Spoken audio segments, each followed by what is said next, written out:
اعوذ باللہ من الشیطان الرجیم بسم اللہ الرحمن الرحیم۔ کتاب بخاری شریف نکاح کا بیان، حدیث نمبر 652۔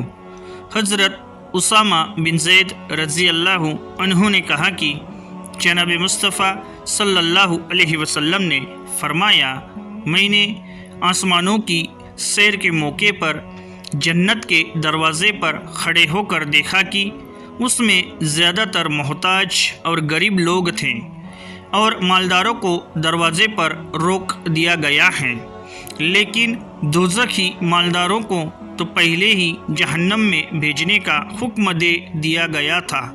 پھر میں نے دوزخ کے دروازے پر کھڑے ہو کر دیکھا تو اس میں زیادہ عورتیں تھیں۔ وجہت احکامات کی خلاف ورزی کی وجہ سے قیامت کے دن یہ سزا عورتوں کو دی جائے گی۔ فتح الباری۔ حدیث 653۔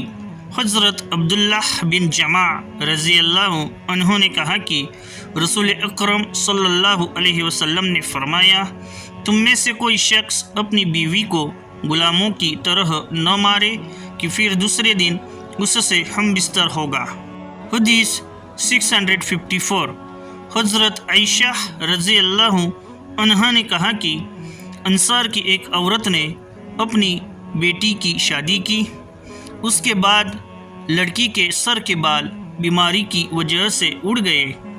وہ جناب مصطفیٰ صلی اللہ علیہ وسلم کی خدمت میں حاضر ہوئی اور آپ سے اس کا ذکر کیا اور کہا کہ اس کے شوہر نے اس سے کہا ہے کہ اپنے بالوں کے ساتھ دوسرے نقلی بال جوڑ لے۔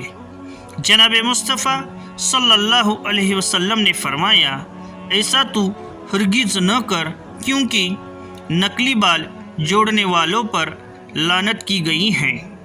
وجہت معلوم ہوا کہ اگر شوہر شریعت کے حکم کے خلاف کوئی بات کہے اور بیوی اس کا حکم نہ مانے، اس پر گناہ نہ ہوگا۔